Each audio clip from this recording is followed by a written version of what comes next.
So it's my great pleasure to have Dr. Mehmet Akcakaya. So he's currently the McKnight Nan Grant Assistant Professor in the Department of Electrical and Computer Engineering Department at University of Minnesota. So before joining Minnesota, I think he was trained in the Harvard Med School with Reza and then Warren, very big names in cardiovascular field. And then he's also have numerous awards. So like he's currently a junior fellow in the ISMM and also an SF Career Award. He did tons of work in the fast imaging and the cardiovascular imaging, MRI Reconstruction, almost everything. So recent machine learning, deep learning, and signal processing. So let's welcome him to give a fantastic talk on the accelerated high resolution cardiac MRI. Thank you, Yang, so much for the introduction, and thank you, Zai, for inviting me here. So I'll be talking about accelerated imaging today on cardiac MR mostly. So if you worked with any cardiologist, this is probably the first thing you'll hear from them, that cardiovascular disease is the leading cause of death in the US. So this is kind of surprising with all the prevention and diagnostic improvements we have. This is still the leading cause of death. And where cardiac MRI comes into this is it's giving you an option for a radiation-free, non-invasive exam, and it's giving you very comprehensive information. So it's giving you functional assessment.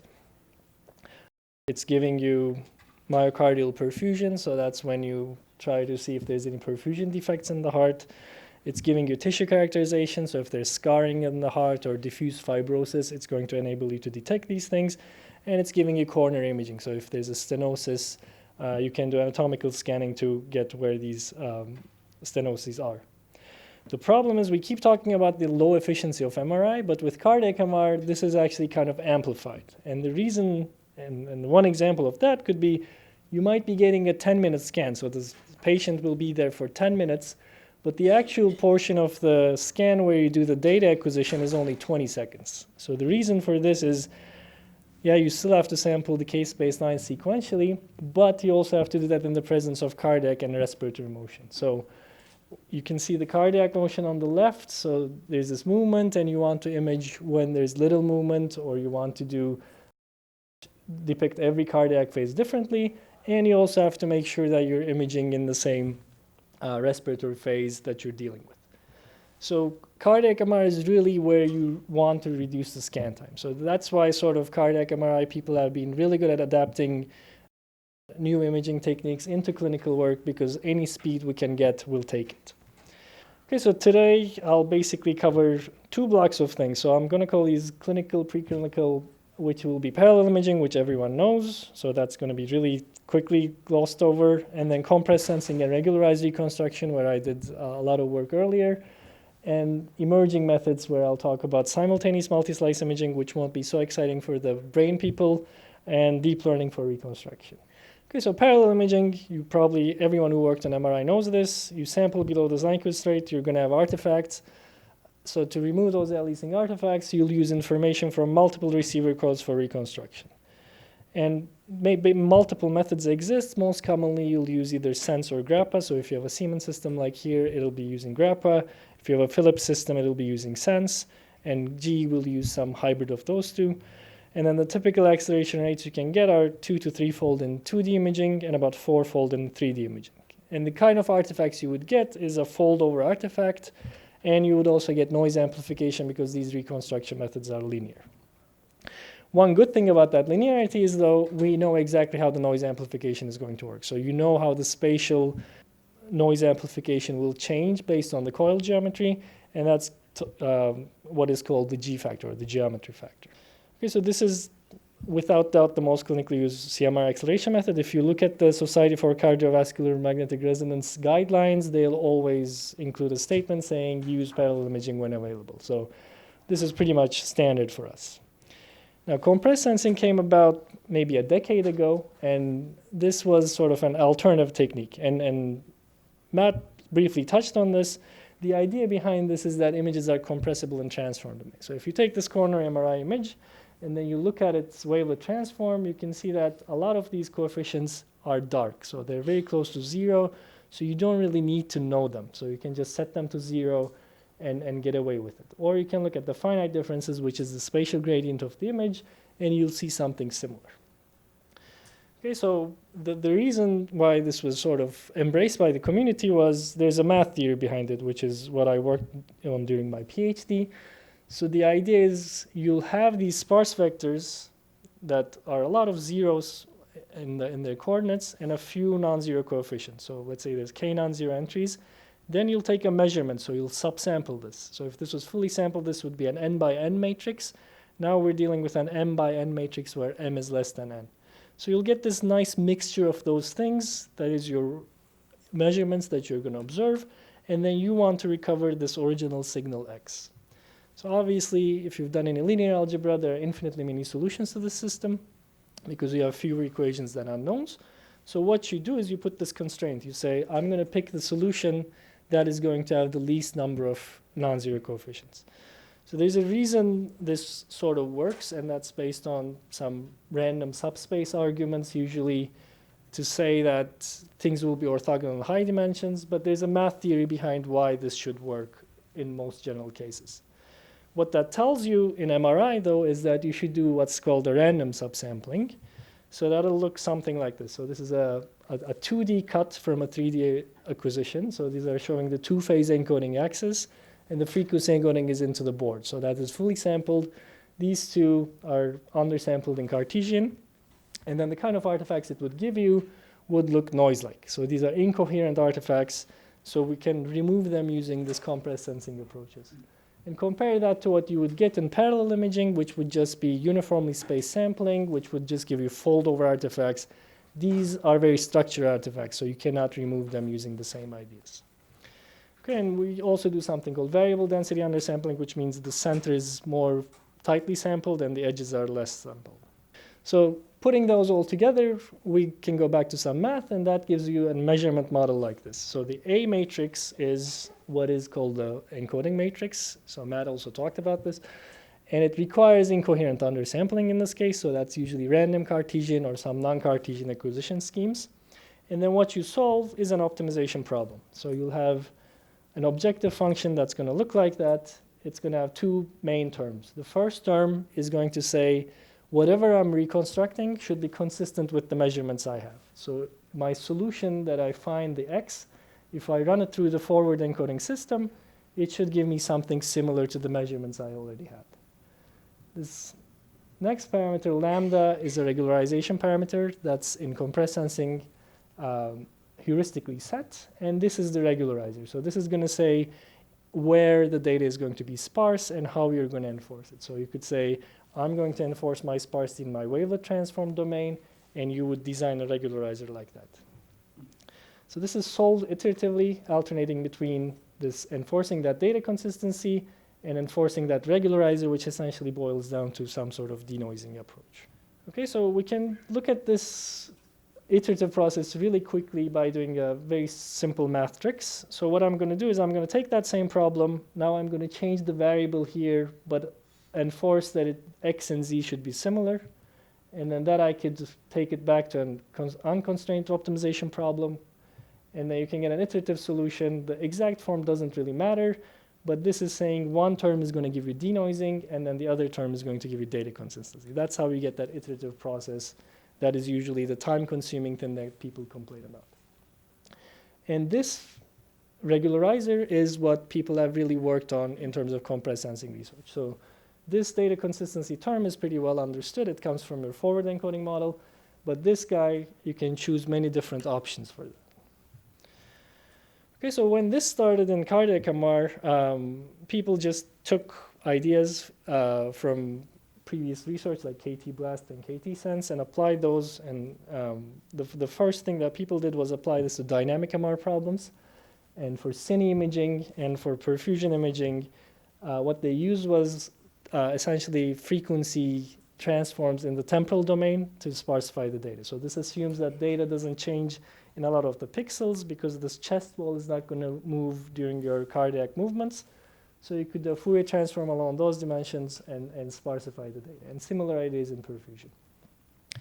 And what we did there in terms of improving these things was to give up on these prefixed transform domains and try to learn an adaptive representation. So this is also sort of learning, not when we talk about convolutional neural networks, that's not really one-to-one comparison here, but this is learning image structure by self-similarity. So what the idea was here that your images will contain 2D patches of similar signal content. So if you look at the blood pool, there's going to be patches that are similar there. If you look at the right coronary artery, there's going to be patches that are similar there. So the good thing about this is you don't need a training label. So as you get better and better improvements of your estimate, you can identify these locations. And then here what we did afterwards was just take those patches that are similar, stack them up into a 3D structure, and then here we fixed our transform too. So we fixed the FFT that will promote sparsity within each block. So that's similar to how DCT sparsifies data, like in JPEG compression. And then because these are designed to be similar, an FFT along the third dimension also helps you. So you'll get a very sparse representation. And then we apply this to a lot of problems like coronary artery imaging. So these are sub-millimeter images. I think the first that was able to achieve whole heart coronary MRI with sub-millimeter isotopic resolution. And this is the sense, the linear reconstruction that is coming from parallel imaging. And keep in mind, this was a fair comparison. So this is uniformly undersampled for sense. So it's not CG sense. So this is how you would run sense in clinic. And this is the randomly undersampled. So these are from two separate acquisitions. And you can see that noise amplification is dealt with much better in the compressed sensing approach. And you can reformat the images to see that more clearly. And you can see that noise is very well reduced in the compressed sensing approach. And then you can apply this to scar imaging as well. So scar imaging is typically acquired with 2D imaging, but some labs acquire this with 3D imaging, which is what we were doing at the time. But even then, you would try to do non-isotropic imaging. So the slice thickness would be somewhat bigger than the in-plane resolution, and that's what you get when you reformat the images. So if you look at it in the original axial orientation, you can see it clearly because the in-plane resolution is high. If you flip it around and look at it at a long axis orientation, then things get blurry. But if you do this with a high acceleration rate and higher resolution, then you can get much better images when you reformat them again. And here, actually, this is a cool image because now you can see those are two separate scar areas which were blurred out in the original low-resolution image. Okay, then this method was extended and with an automated reconstruction pipeline. So it was used in more than 300 patients. And there was a study on this also where 50% of the patients roughly got rate 3 acceleration and 50% got about rate 5 acceleration. But overall, there was complete agreement between observers in terms of what they can detect from these scans in terms of scarring. Okay, and compressed sensing, so I've shown you so far anatomical imaging data. So those are 3D imaging data. But if you have time dimension as well, which we sometimes do in cardiac imaging, then you can deal with other kinds of transforms. So these are giving you more dimensions. So one thing you can do is you can exploit the low-rank structure in a series. So in addition to that XF sparsity that I talked about, you can do some sort of matrix regularization here. And that was shown to improve over just simple transform domain sparsity. And then if you go to even higher dimensional imaging scenarios like dynamic T1 mapping or CMR multitasking, then you can bring in tensors. So this is work from our lab where we apply this to dynamic T1 imaging to reduce the noise. And this is work from CMR multitasking where you also use tensor models in this case. And these kind of acceleration techniques also allowed new acquisitions to be developed. So you can do 4D scans now, so you can do coronary imaging in a cardiac phase resolved manner because now you can go much faster. So this is some work showing that, or you can do MRA in the same way as well with much higher resolution. And you can even push 5D scans, so you can do respiratory motion, temporal motion of the cardiac, and the 3 acquisition dimensions. Okay, so CS seems like a very good thing, right? So it enables this very high resolution anatomical imaging. It paved the way for many advanced acquisition schemes because now we can go faster than we could before. But truth be told, the acquisition time is still long. So still you're waiting for 5 to 7 minutes for a high resolution whole heart coronary or LG MRI. And if you're going to try to compete with CT, well, you do this in a breath hold, you're going to have a hard time doing that, right? So we still want to push this further. And the other issue might be that because you're hand designing these regularizers, essentially, they might be prone to some residual artifacts. So there might be some blurring, and usually radiologists and cardiologists don't like those blurring artifacts. So if you can improve on that, that would be good too. So what we'll try to do is we'll try to talk about how to increase the coverage quickly so we can cut down on those 5 and 7 minutes, and potentially how to remove these residual artifacts even further. And the first thing I'm going to talk about is extending the coverage. So simultaneous multi-slice imaging, if you've done neuro work, this is probably something very familiar to you. So SMS imaging, you basically simultaneously excite and image multiple slices. And this is essentially giving you extended coverage at no additional cost, except there's going to be some loss due to that G factor that I mentioned, because these coils are going to overlap somewhat. Okay, this is really commonly used in neurological studies. So if you look at the Human Connectome project, for instance, these are built into those, but it hasn't really taken off in cardiac, and we're going to come to why that is. So let's look at the basic idea behind this. So in cardiac, we can do this using RF phase cycling, as opposed to in EPI acquisitions, where you have to do this with gradients. So the very basic idea is let's say I'm trying to image 3 slices. I'll get one case baseline where all of those have phases of 0 applied to them. Whereas for the next line, I'll keep the 0 phase on slice 1. I'll add 120 degrees phase on this one and minus 120 on that one. And then the next one over, I'll keep the 0 degrees. Now I'll flip the phases, minus 120 and 120, and I'll keep going like that. So when I combine these RF pulses, I'm going to get what we call a multiband RF pulse.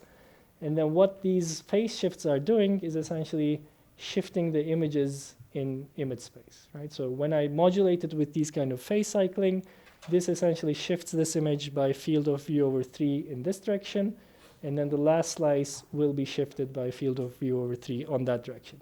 So when I acquire them together, they'll be added. So instead of being added in an overlapping manner where the hearts overlap, they're going to be added in a shifted manner. So that's going to help me in reducing this G factor noise. So that's going to be one of the main advantages here. So this gives you savings in scan time and coverage, no additional SNR loss compared to single slice, except due to whatever you're going to get from coil geometry. And usually you would use a parallel imaging type reconstruction, although we're going to come back to that. And this was applied to CMR in only 2014. The work only applied this with a multiband factor of 2 and IPAD of 2.5 in plane to cine imaging. And after that, there was somewhat of a dormant period on SMS imaging. And then when I started my lab in UMN, we came back to this because we were talking to all these neuro people. So we thought, why don't we try to revive this a little bit? And at the same time, Yang was also working on similar things, which I'll come to as well. So we applied this to myocardial T1 mapping with a higher SMS factor and a similar IPAD factor. And then we applied this to T1 mapping because now we can quantify things easily. We can quantify whether there's any bias in our acquisitions because we have a quantitative T1 value we're getting, and we can quantify spatial variability, which is a good surrogate for noise amplification. So we applied this, and you can see when you compare the single band, visually you get something very satisfactory, right? So you don't see much of a difference between these images, and that's partially because, quantitative MRI people, as we are, we're really good at designing these color bars, right? So things are not very choppy looking usually. But you can also do quantification properly, like so you can take the 16-segment AHI model, and then you can analyze the T1 values and the spatial variability in each of those, and you can compare the T1 accuracy essentially, so assuming single band is going to be your gold standard, and you can compare the spatial variability. So this single band acquisition is 3 breath holds. So between breath holds 2, you'll have to have some rest periods. So the total gain scan time is probably more than 6-fold in this case. And you only incur a 1.2-fold loss in precision. So that's usually acceptable if you're going to get a 6-7 times faster acquisition. And then the other thing we looked at, which was sort of interesting to us, is whether the calibration data, how we get it, matters. So this data is acquired in breath holding, and we can acquire the calibration data either in free breathing, which is preferable because then things are going to be faster, or we can tag it on to the end of the scan with another breath hold calibration, and that's going to be a little more challenging because the patient has to hold their breath for longer. And it turned out there was no difference between them quantitatively. So this is kind of encouraging for us when we're moving this to other applications. And Yang, at the same time, used this in spiral perfusion. So he did this with an SMS of 4, but spiral has very different properties, so he had to design some very careful RF phase cycling issues, and then he was able to show that you can get perfusion defects clearly using this approach as well. And then along the same time, with just one paragraph, he introduced SMS spreads for regularized reconstruction. So this is another type of linear reconstruction algorithm that was applied to multiband imaging. Okay, so what was our main problem in getting to higher rates? So one problem is that we have these high signals from the chest and the back, and these really don't exist in the brain. So what we are trying to image is this 10 centimeter field of view that we're interested in, but we're exciting this much, much bigger area to get the whole signal without aliasing. So this area of the chest, the back, we don't really care about it too much, except for incidental findings, but we have to image them to avoid aliasing artifacts. So when you add them, they get added in a way usually that overlaps constructively with the heart, so it's really hard to de-alias that using linear techniques. So one thing that is desirable is what we call outer volume suppression, what a lot of people call outer volume suppression. So we really want to do that for higher SMS factors. So the bottleneck is most of these OVS pulses are designed using sort of a pencil beam excitation at one end and a non-selective excitation on the other hand with some sort of crusher. The order of these things might be changed. So Yang also worked on this. And the issue is those are very high SAR. So most of these OVS pulses are being used at 1.5T. Going to 3T has been harder, and at UMN, the lowest field strength we have happens to be 3T. So we have to deal with this right away. And then the second problem is sometimes in something like cine acquisition, you want to apply these repeatedly. So you want to keep the tissues suppressed so that it doesn't grow during imaging. And then now you're going to have a real big problem with SIR and also with the time duration of that. For instance, if you take a cine acquisition, that's just a bunch of SSFP pulses or flash pulses applied consequently with some ECG gating on top of it, and you would get a single slice like this, right? So if you try to do this with, let's say, slices of 5 multiband factors, you're going to have a lot of problems because you're going to end up with getting that chest and back signal into the heart. So what we wanted to do was add these very short, low SIR OVS pulses in between the sequence without disturbing the magnetization too much, so we're in steady state of the flash still, and we're still able to suppress the OVS pulse. So what we designed is actually super simple. So we took a multiband pulse, and now we use that as a saturation pulse. So we put 2 saturation slabs, we excite them using a multiband pulse, push them down, crush them, and then bring them back up. So this gives us a very short, about 3 milliseconds pulse, and we also minimize the RF peak shift to further minimize the SIR. And we can also apply the same thing to a perfusion acquisition. So because now we can do this multiple times in the heartbeat, we can do, let's say, a sets of 3 slices, and then we can still get as much suppression as we want, essentially. Okay, so how does that look? We first applied it to the phantom, obviously, so we tried to suppress the middle of the phantom, and the selected region, you can see, stays the same, whereas this area, which had a high T1 value, so this regrow very quickly, sort of like the chest and the back, was suppressed significantly. So you can see there's a little bit of an issue in the fringe field. That's kind of expected, so we have to do some tricks for that as well. But basically, it kept what we designed as the heart and killed the tissues that we designed as the back and the chest. And we also applied this to a real in vivo data set. So if you just acquire this with the conventional cine acquisition, you'll get cardiac phases like this with the chest and the back there. If you apply the OVS suppression here, you get a thorough suppression throughout the cardiac cycle. And then you can play the movies, and it's there throughout the cardiac cycle. Okay, so now we took this and applied to push our SMS rate further. So 3 was pretty much where we're hitting the limit with Cartesian imaging. So we took this and applied it to rate 5. And if you don't do anything, you see that those artifacts are there. So there's these leakage artifacts that you cannot remove because the signal is too high from there and you don't have enough ability to reduce those artifacts. If you do the multiband OVS pulse, now we can do rate 5 in a pretty good quality. There's some variations at the beginning of the cardiac cycle due to not hitting the steady state, but those are negligible, and this is quite enough for quantification. You can even push these things further, and you can add twofold undersampling in plane. So that essentially tenfold acceleration will let you do the whole short axis stack in one single breath hold. So this is still decent quality, although you could reduce the noise a little bit, but this is a linear construction, so we're not really targeting the noise issue. We're trying to target the leakage issue at this point. And you can do the same thing for perfusion imaging. Now we can do SMS of 3 and IPAD of 4. We want to go high in plane acceleration to reduce the temporal resolution of these things. And then you can see that before the contrast injection, it's a very low SAR image because it's with a saturation pulse. And afterwards, you get decent quality. Once the contrast comes in, it's a perfusion that you can interpret. Okay, so we talked about changing the acquisition to make this better. Can we also do the reconstruction better? So we want to be better than things like slice grappa or split slice grappa. And these are good at removing leakage or aliasing artifacts. So we want to keep that good side, but they're bad at noise amplification. Whereas SMS Spirit is good in terms of noise amplification, and it allows regularization. So we want to do sort of a trade-off between these two things. So what we did was we took an optimization approach. We combined a data consistency term. We combined a term that enforces closeness to whatever your favorite case-based interpolation might be. So it could be slice grappa or slice grappa, and then an SMS Spirit term and an optional regularization term.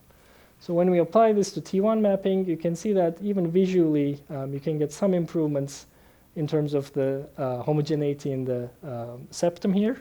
And then when you quantify, you can see that you're going to get an improvement in terms of the spatial variability, and that turns out to be statistically significant, although the numbers are not really too high in that case. And then you can add regularization to both SMS Spirit and the proposed technique, and again, you get an improvement, and that also turns out to be statistically significant, although the numbers are still not too far apart. And what's interesting is even though you're getting a 10 millisecond improvement over the single band, that turns out to be not statistically significant because the single band has a lot of variation in it. Okay, so SMS in CMR is very exciting for us because it has a potential for a lot of high acceleration factors in improving coverage. It's versatile. It could be applied to 3D. I didn't show those data yet, but we still need to do some work to translate this to clinical utility for cardiac imaging. Okay, that ties me into the last topic that I wanted to cover, which is the machine learning for CMR Recon. So Matt already covered this quite extensively, so I'll try to go over this briefly. When we say about machine learning now, most people understand is artificial neural networks. So machine learning is a broad topic. You can have kernel methods in it, and random forest, et cetera, but the field has now converged towards neural networks as being the dominant model. And these are essentially models that take simple building blocks, put them up in a chain of events, sort of in layers, and then they're able to estimate potentially very complicated functions between two arbitrary sets. Okay, so the idea is that if you combine enough layers of these simple modules, you're going to get very high representation power, very high generalizability, so you can represent complex functions in a very high fidelity. In most applications, you will use convolutional neural networks, although Matt just showed some fully connected layers. But CNNs are pretty much what people would use in most image processing tasks, just because they allow for deeper networks and fewer parameters with parameter sharing. Okay, so this has been an active area of research, and I'll try to summarize the different approaches. There are obviously many, many different approaches, so I'll try to group them into some basic 4 separate categories. The first approach sort of takes whatever undersampled data you have, Fourier transforms it, and goes to the image domain, and then learns a neural network to remove the aliasing from that image. Second one, which is the automap approach, takes the data in the sensor domain, goes through a deep neural network, and gives you the image you're desiring. The third one is sort of a physics-driven approach, and it takes our compressed sensing framework and then applies it into what's called either a recurrent neural network or an unrolled network. And it iteratively applies the forward operator and whatever regularizer you're trying to learn. And then the last one does the deep neural network estimates line in k-space, so this will be some sort of k-space learning. Okay, so we'll first go through so I'll cover these last two. Matt covered the transform learning pretty well, and this one is sort of losing its speed a little, so we're going to cover these two. And both of these approaches, especially in Cartesian imaging, the FFT we know works. So we sort of want to keep that idea and keeps the physics of that in our formulations. So these two methods allow us to do that, to keep some of the information we have from how these acquisition works, etc. So basically, we can take that CS approach that we talked about, which was a denoised data consistency in an iterative manner, and unroll it. What that means is I can take my first iteration input, run it through a neural network, and that's going to give me my first iteration output of the denoiser. And then I can run it through data consistency, and that's going to give me my first iteration output of the data consistency layer. Then I'm going to take this and feed it back here, and then get Z2. And I can do another layer of that and get Z2, another layer of data consistency, get X2, so on and so forth.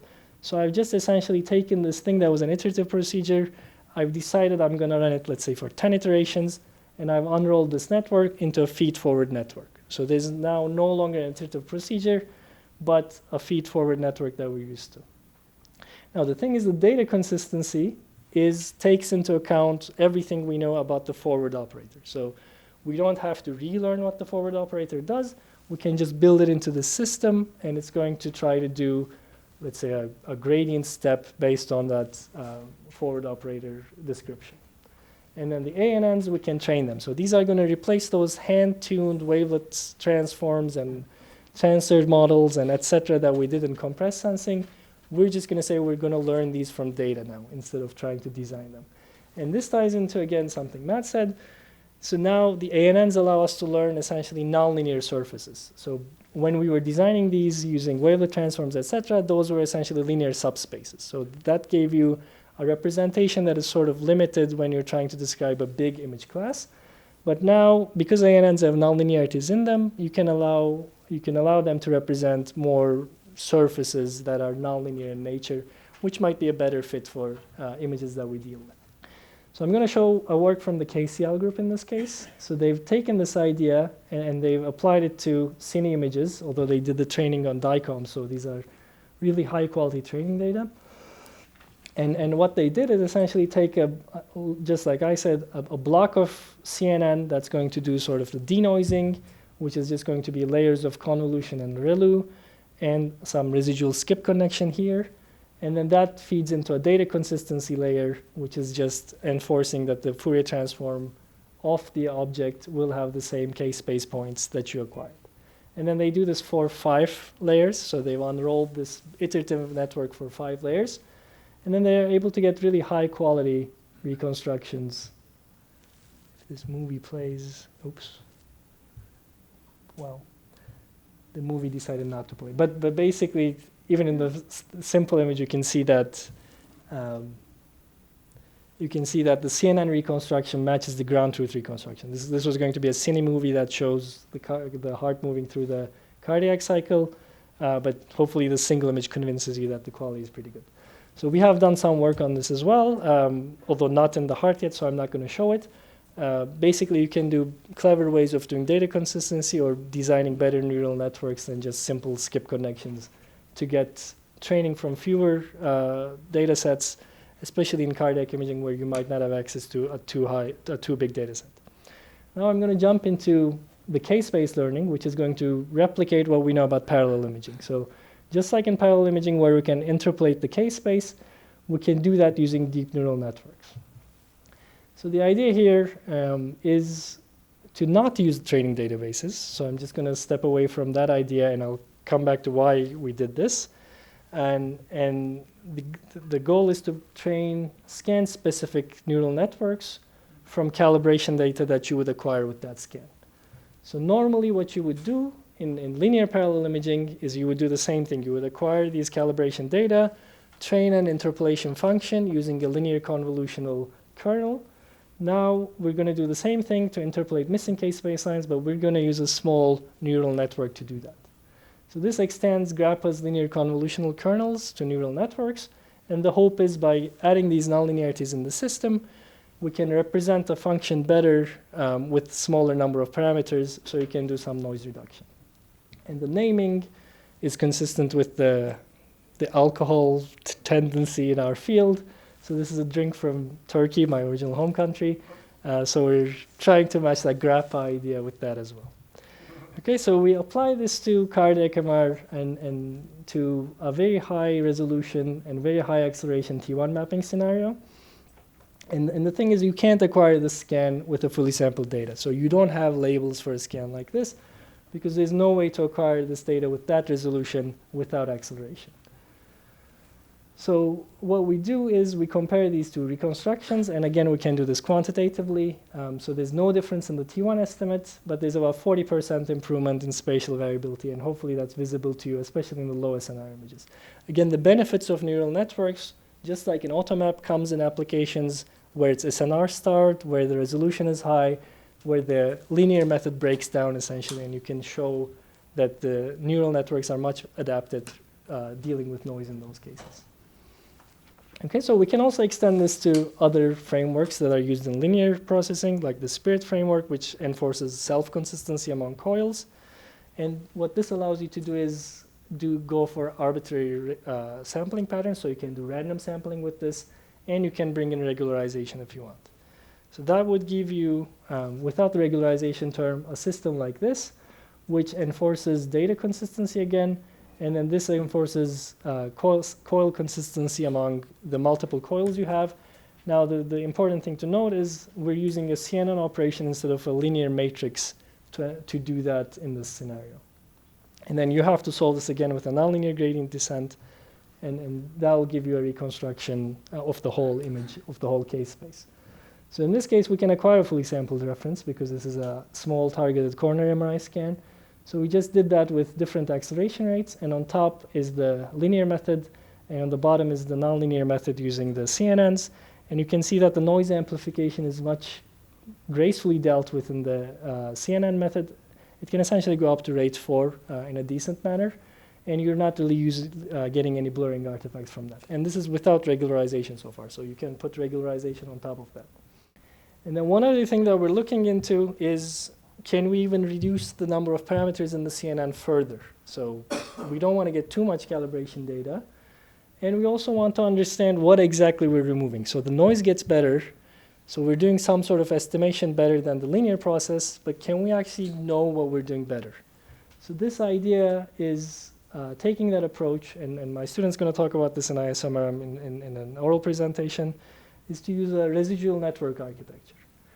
So the idea is to keep the good part from grappa. So the linear convolution already does a lot of work for you in estimating the signal. What it does bad is bringing in noise amplification and potentially have some residual artifacts. So what you want to do is you want to keep the good part from the linear convolutional operator, and then get the nonlinear CNN to learn for that noise amplification and for whatever artifact that arises from coil geometry. So this looks like a typical residual neural network, except the residual connection that would normally be just an identity connection, we put a convolution on there too. So this is going to learn the grappa part of the algorithm, and then this part is going to learn the artifacts that are coming from grappa. So I'm going to call this the G part and this the F part, and the F part is supposed to learn the artifacts. So that's going to be noise amplification or some sort of residual artifacts. So unfortunately, I'm going to have to resort to brain images here because we didn't do this on cardiac data yet. So this is 70 scan at 0.6 millimeter isotropic resolution.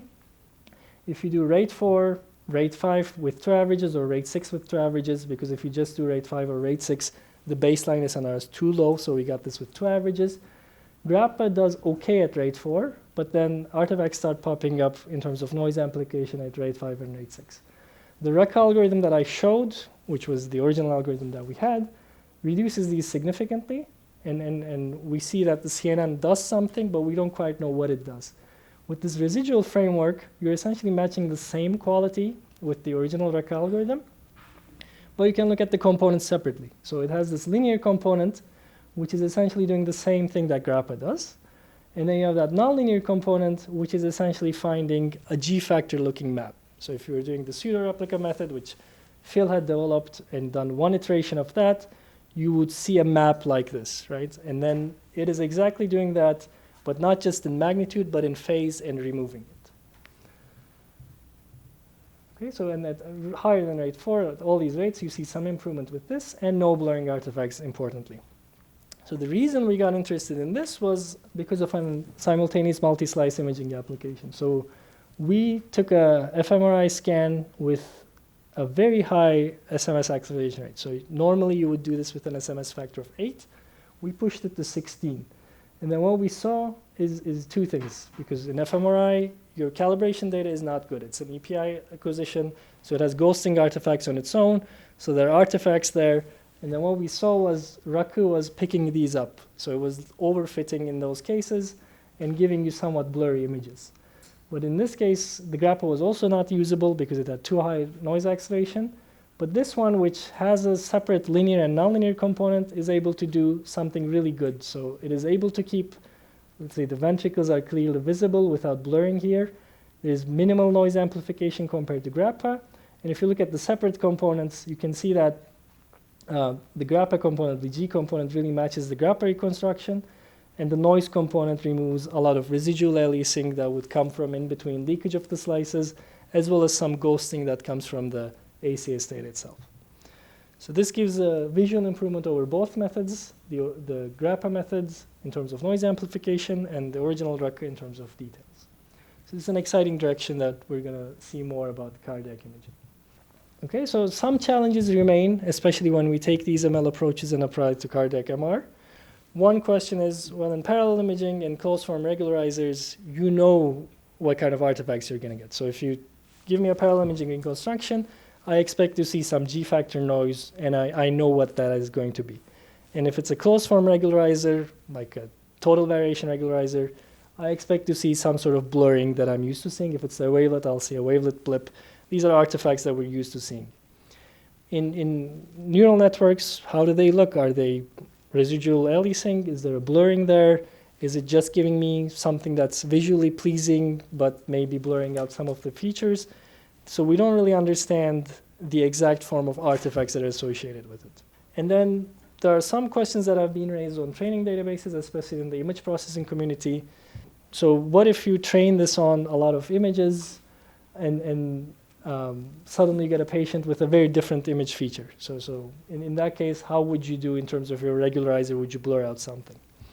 And then if you train on a one system configuration, so let's say you train on a 5-channel coil system, how does that work in a 16-channel coil system or a 30-channel coil system? And there's already some work that shows that SNR matching is really important in terms of extending the data to other configurations in something called transfer learning. And in cardiac MR especially, our biggest challenge is it's hard to get ground truth. So we can't really fully sample data like we want to sample them because we're limited by these cardiac motions and respiratory motions. So a whole heart high resolution coronary MRI or LG imaging would take you 20 minutes to get. And that would be still limited in resolution. And a 20-minute image, even if you get it, it's not really going to be a gold standard because there's going to be imperfections in the breathing patterns, etc. So that is already not going to be a great data set to start with. Or in perfusion imaging, you just can't get it. So you have only that time within the cardiac window, and you want a certain temporal resolution, you're not going to be able to get that data. So this sort of makes the case for scan-specific methods to explore transfer learning further, or to try to do unsupervised learning, although how to do that is not clear right now, so maybe some sort of semi-supervised technique might help in that case. And the other thing with cardiac MR is as soon as we get the speed improvement, we trade it off for higher resolution. So then how is this going to extend to the higher resolution? So if you train on a lower resolution data and try to apply it to the higher resolution data, are you going to blur out that resolution gain you have already, or is that going to extend in a meaningful manner and you're going to recover the data as you want? So in conclusion, it's been critical in the development of cardiac MR to have as accelerated scans as you can. So they have been really good at adapting these newer techniques into clinical acquisitions and running with them. So cardiac MR has sort of been at the forefront of a lot of these developments. And as we get the newer things, then hopefully they're going to be getting quite a bit of use in cardiac MRI as well. So these emerging techniques are poised to significantly improve the reconstruction quality. So SMS, which has already been used in neurological imaging, if we can get rid of these leakage issues, can extend the coverage with minimal SNR penalty and residual artifacts. So that's a really exciting thing to look for, because then you can get scans in a much shorter time without any big penalty. And machine learning, yeah, there are some hurdles and considerations, which also makes this an exciting research area, but it will help with both speed of reconstruction and also hopefully learning better image structure that we can use in reconstruction. So both will be likely very critical in the subsequent years as we try to put the resolutions and the speed times higher. So with that, I want to thank my research group, my present and past collaborators, and our grant sponsors, and thank you for your attention. Fantastic talk. So any questions from the audience? And please come to the microphone. Don't be too shy. It's a very fantastic talk. Yeah. So maybe I have a quick one. So maybe the quick take-home message from last conclusion is perhaps SMS plus some machine learning or deep learning way to battle the fast imaging, the cardiac MRI, especially to try to improve the resolution or temporal resolution. So are you already doing some work on that, or is? Yeah. So this is one of the things that we're looking into to combine these two ideas together. So I briefly talked about how to bring in the regularizer with a good case space interpolation, etc. So we're trying to put these all together, and our goal is to get high resolution whole hearts anatomical imaging in a breath hold as well. It's a little bit of an ambitious goal, but hopefully next year or in 2 years I might come back with those results as well. Fantastic. Yeah. So you made the comparison between using linear-based regularizers and neural nets that can have nonlinearity in them. How much of the benefit that you're seeing is coming from the freedom to have nonlinear functions emerge there? Yep. And is there a way to test that by constraining the networks to only use linear? Actually, yes, there is. So if you remove those nonlinearities, then you're going to be stuck with a linear representation, and that doesn't give you nearly as much the representation power. And I guess the points of comparisons that you can easily make is sort of also coming from image processing. You could do like a denoising task where you have the label and the noisy label, and you know the ground truth in those cases. So in those cases, like the kind of stuff that I showed earlier where you had the self-similarity, which is still a linear representation, but an advanced one, used to be the dominant thing. So for maybe a decade, this was what was the state of the art.